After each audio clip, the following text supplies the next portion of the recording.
নমস্কার, simple recipes by কাজল চ্যানেলে আপনাদের সকলকে জানাই স্বাগত। আজকে আমি আপনাদেরকে আমার স্টাইলে পালং শাক করে দেখাবো। চলুন প্রথমে আমি দেখিয়ে দিই কী কী আমি নিয়ে নিয়েছি। এখানে নিয়েছি পালং শাক, আর নিয়েছি এখানে মূলো, কচু, আলু, কাঁচা লঙ্কা, গাজর। এটা আমি একটা সবজি কুটে নিয়েছি। আর এখানে নিয়েছি কতগুলো বড়ি, চিনি আর 5 ফোড়ন। আর এখানে আছে জিরে গুঁড়ো, ধনে গুঁড়ো, লঙ্কার গুঁড়ো, হলুদ গুঁড়ো। 1 চামচ করে, ছোটো চামচের 1 চামচ করে জিরে গুঁড়ো, হলুদ গুঁড়ো, লঙ্কার গুঁড়ো, ধনে গুঁড়ো আমি এটা নিয়ে নিয়েছি। এটা আমি জল দিয়ে এটাকে আমি একটা মিক্স করে নেবো আর কি। এবার আমি গ্যাসটা জেলে দেবো। গ্যাসটা আমি জেলে দিয়েছি, কড়াটাও বসিয়ে দেবো। কড়া বসিয়ে দিলাম, কড়া বসিয়ে দিয়েছি। এবার কড়াটা গরম হয়ে গেলে এখানে আমি সর্ষের তেল দিয়ে দেবো। কড়াই আমি সর্ষের তেল দিয়ে দিয়েছি। তেলটা গরম হয়ে উঠলে এবার বড়িগুলো আমি ভেজে নেব। তেল আমার গরম হয়ে গেছে, এবার আমি বড়িগুলোকে ভেজে নেব।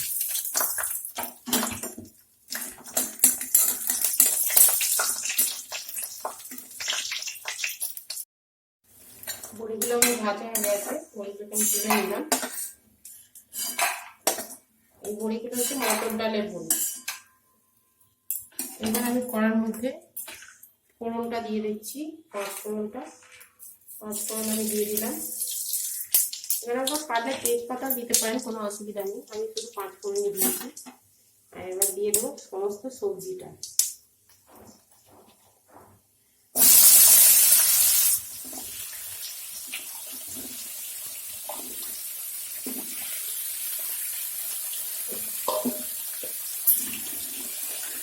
ভালো করে একটু ভেজে নেবে, সবজিটাকে একটু ভালো করে ভেজে নিতে হবে।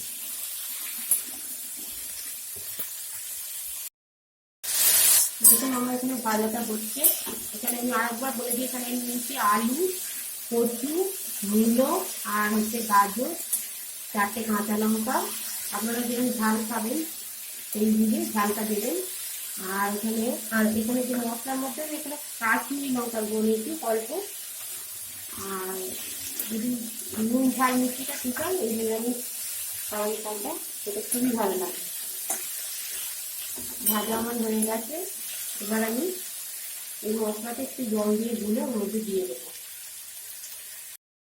মশলাটা আমি দিয়ে দিলাম।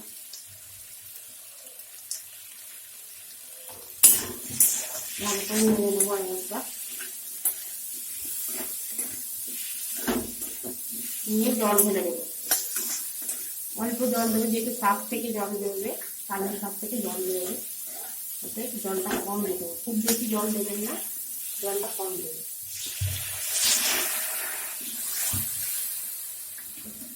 এবার আমি পালং শাকগুলো এর মধ্যে তুলে দেবো।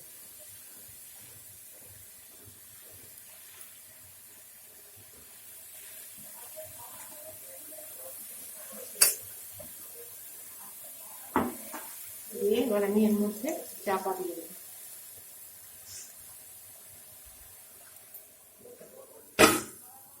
হোক, পরে আমি ফিরে আসছি। বড়িগুলো আমি দিয়ে দিই একবারে, বড়িগুলো সিদ্ধ হবে, বড়িগুলো একটু দিয়ে দিই। ভাজা বড়িগুলো আমি দিয়ে দিলাম।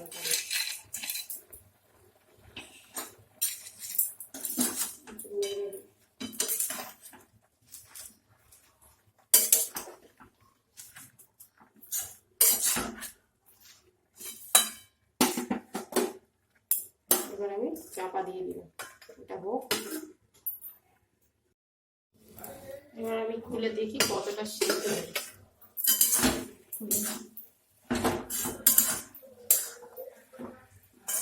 একটু হবে, একটু আমি মুড়োটা এখনো সিদ্ধ হয়নি। আর একটু সামান্য আমি জল দিয়ে দেবো, সামান্য জল দেবো। চাপা দিয়ে দেবো আবার একবার।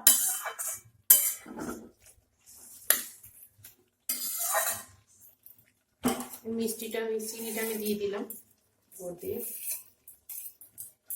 দিয়ে একবার আমি চাপা দিয়ে দিলাম, একটু সিদ্ধ হয়ে যাক, তারপরে আমি নামিয়ে নেব। এখন পালং শাক আমার রেডি হয়ে গেছে, সিদ্ধ হয়ে গেছে ঠিকঠাক, এবার রেডি হয়ে গেছে আমার পালং শাক। ভিডিওটা যদি ভালো লেগে থাকে তাহলে লাইক, শেয়ার, কমেন্ট এবং সাবস্ক্রাইব করতে ভুলবেন না।